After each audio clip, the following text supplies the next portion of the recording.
¿Qué opina de las objeciones parciales del presidente Iván Duque a la ley estatutaria de la JEP? Las objeciones marcan un antes y un después en este gobierno.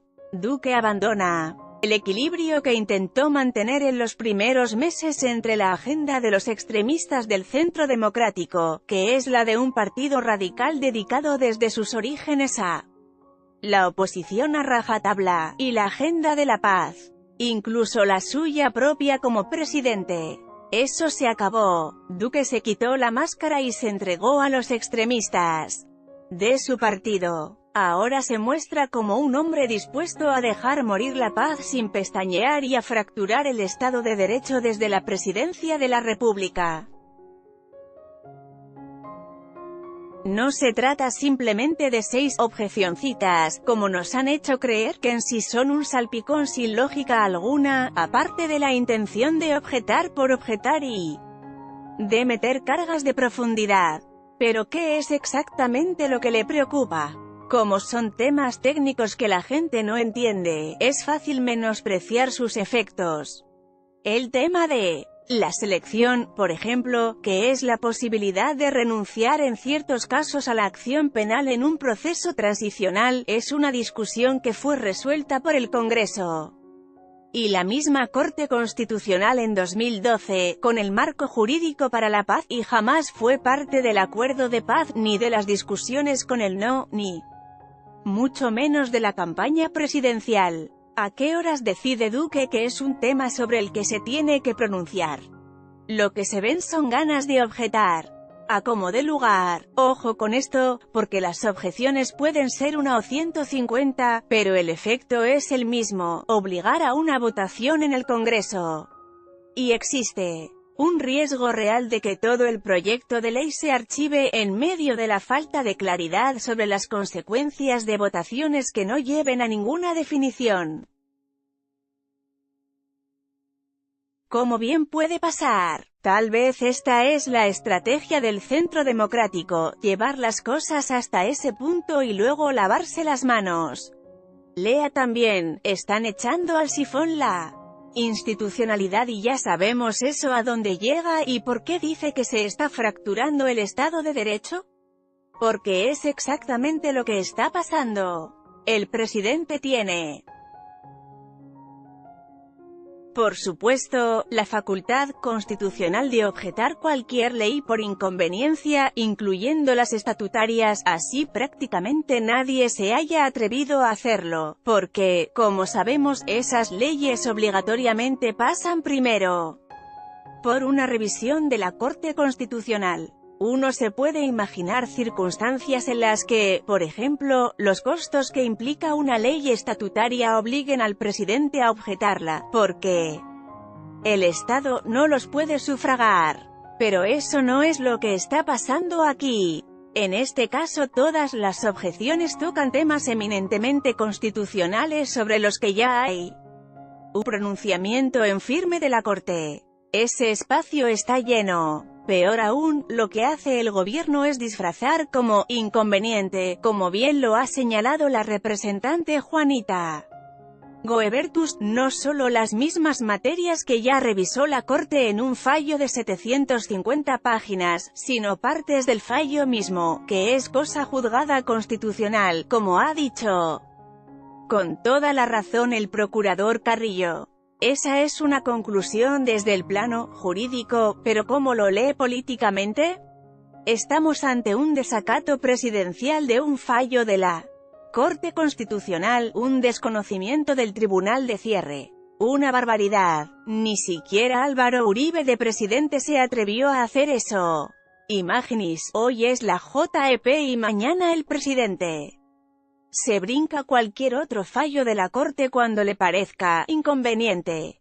Me pregunto si a los empresarios les llama la atención vivir en un país con ese nivel de inestabilidad y, francamente, de arbitrariedad. Desde el intento de Uribe de meter el famoso articulito para aferrarse al poder, no vivimos una crisis institucional tan grave. El Estado de Derecho del que tanto nos preciamos, y que creemos que nos diferencia de nuestros vecinos, es precisamente eso, un Estado en el que las autoridades, comenzando por el presidente de la República, se someten a la Constitución y a la ley. Acatan los fallos de la Corte Constitucional. Lo contrario es echar por un sifón la institucionalidad, y ya sabemos eso. ¿A dónde llega? Volvamos a las objeciones. En la práctica, ¿qué es lo que le parece tan grave de la decisión del presidente? Coja primero el problema del límite entre la jurisdicción ordinaria y la transicional. Duque le dijo al país que era conveniente definir con mayor precisión cuándo y bajo qué circunstancias las investigaciones contra personas sometidas a la JEP se someten a la justicia ordinaria. Es una objeción absolutamente superflua. Eso ya lo aclaró con pelos y señales el fallo de la Corte, recogiendo además un fallo de la Corte Suprema de Justicia que dice lo mismo. Segundo, la reparación. Duque dijo que la ley no establece de manera clara la obligación de los victimarios de reparar integralmente a las víctimas. Eso es falso. La Corte señala con toda la razón que todo el sistema integral de verdad, justicia y reparación debe garantizar los derechos de las víctimas. Y aprieta a las tuercas fortaleciendo el régimen de condicionalidades para que solo puedan mantener el beneficio de la sanción especial quienes hayan cumplido cabalmente con sus obligaciones en materia de reparación. Y tercero, la selección que ya le mencioné. Duque objeta la posibilidad de renunciar a la acción penal en los casos de quienes no son los máximos responsables. Este es un caso claro donde la objeción está dirigida al fallo de la Corte y no a lo que dice el proyecto de ley, que es lo mismo que dice Duque y que la Corte declaró inconstitucional. Es de no creer. Además, como ya le dije, la selección la estableció el Marco Jurídico para la Paz en junio de 2012. ¿Por qué? Porque en ese momento nos dimos cuenta de que el sistema de justicia y paz iba a colapsar en un mar de procesos que tomaría 100 años tramitar. Trabajando día y noche. Es decir, la impunidad estaba garantizada y se perdía el foco en los máximos responsables. Lo que hace la Corte ahora es algo muy sensato, insiste en que se puede aplicar la selección, como dice la Constitución desde el 2012, pero condiciona la renuncia a la acción penal de quienes no son máximos responsables al cumplimiento de las condiciones del sistema integral que vigila la JEP. Eso es lo que nos permite concentrarnos en los máximos responsables, razón por la cual Iván Márquez en La Habana siempre rechazó y se burló del marco jurídico para la paz. ¿En el Centro Democrático estarán pensando lo mismo? Con esta objeción lo que hacen es reventar por dentro el sistema, inundándolo de casos. Por eso lo llamo una carga de profundidad. La JEP va a recibir por lo menos 4 veces más casos que Justicia y Paz.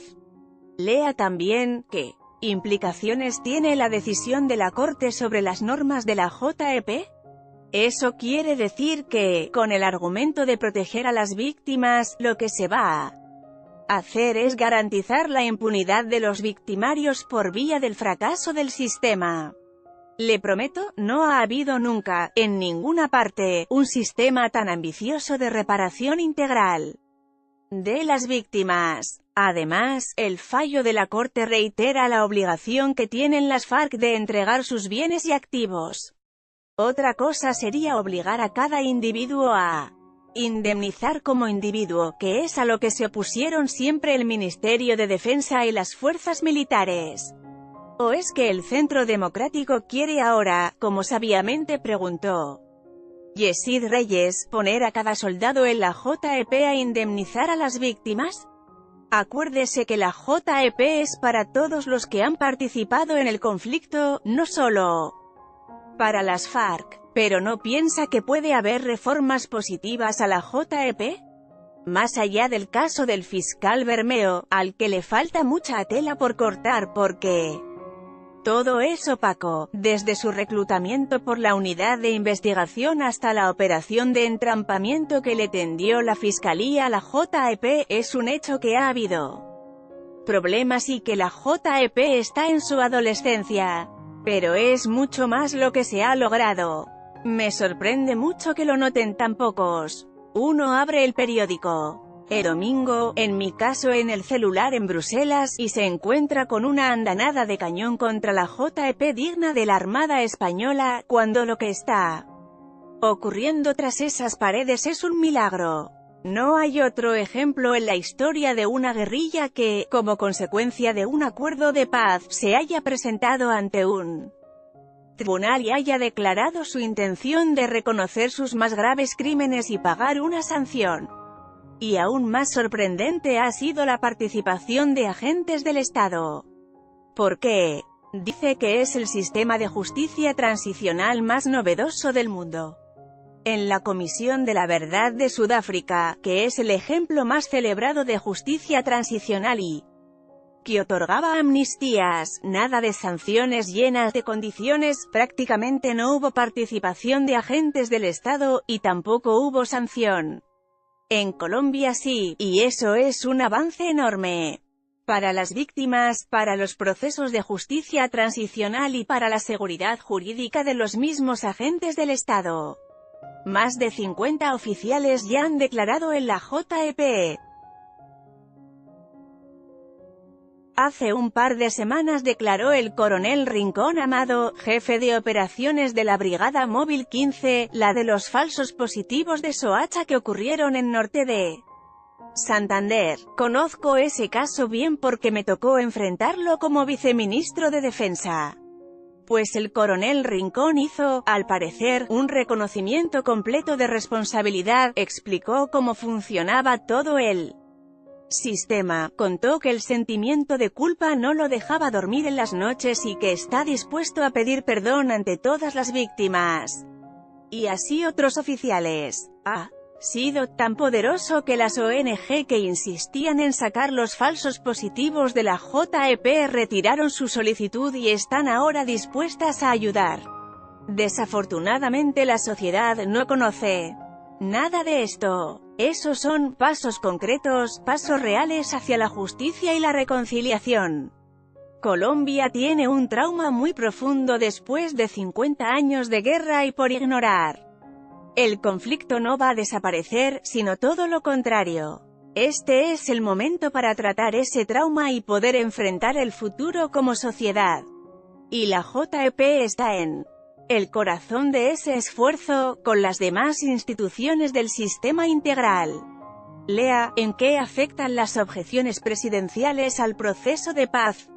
Entonces, ¿qué cree que el gobierno Duque busca? Con todo esto, la objeción es una decisión de una enorme irresponsabilidad. Suficiente incertidumbre sobre su futuro tiene la gente de las FARC en el proceso de reincorporación en los territorios para que Duque les meta semejante susto. Este es un problema de seguridad nacional de primer orden. Parece que al gobierno le tiene sin cuidado el crecimiento de las disidencias, que están aumentando precisamente porque los mandos piensan que el gobierno no les da garantías. Y los más de 2000 oficiales, suboficiales y soldados que están en la JEP tampoco deben estar muertos de la risa. Se sometieron con unas reglas y ahora se las quieren cambiar, en detrimento de ellos, como vimos en el caso de reparación.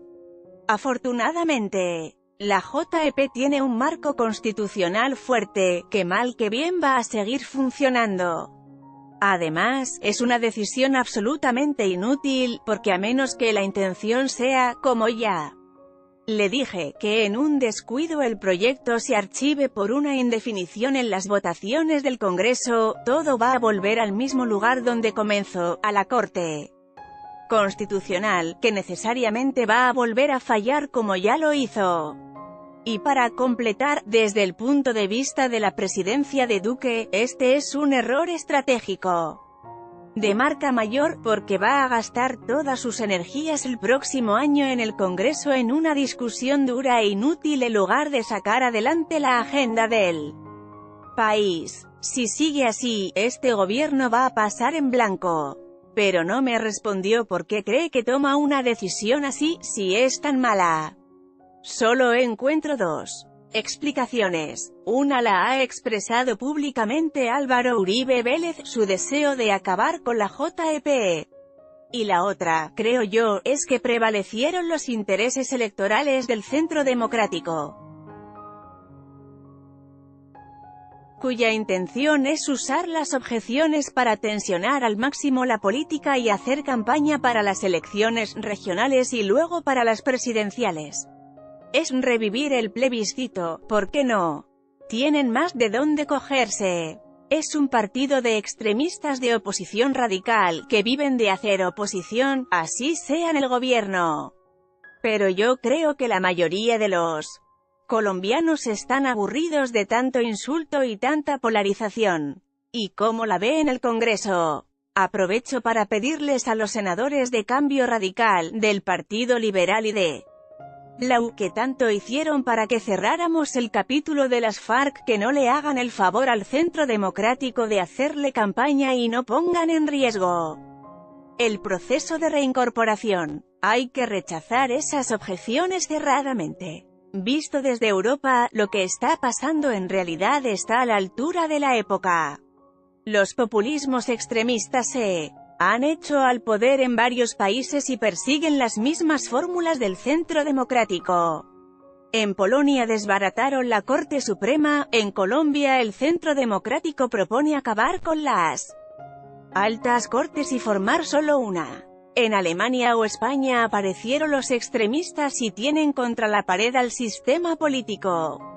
Por eso no me sorprendió cuando vi en televisión a José Obdulio expresando su gran simpatía por Vox, el primer partido de ultraderecha de la democracia española.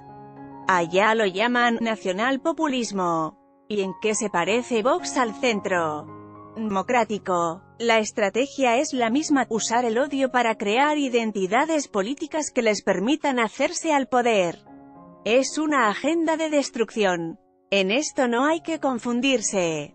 Una cosa era el gobierno de Uribe, a quien nadie le podrá negar que cambió el país y creó las condiciones para la paz, y otra cosa es el partido de Uribe. Son dos animales distintos, a tal punto que del partido, curiosamente, hacen parte muy pocos que participaron en su gobierno, porque fue creado para otra cosa, hacer oposición radical. Pero ¿cómo romper con esta polarización, que es la que está acabando con el acuerdo de paz?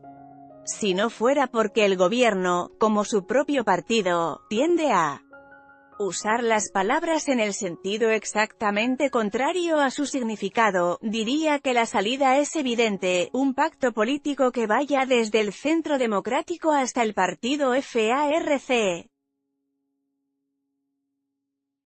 La JEP ha hecho avances enormes, pero no se puede desconocer que un sector de la sociedad siente desconfianza, así sea por la campaña brutal que han hecho en su contra políticos y no pocos columnistas.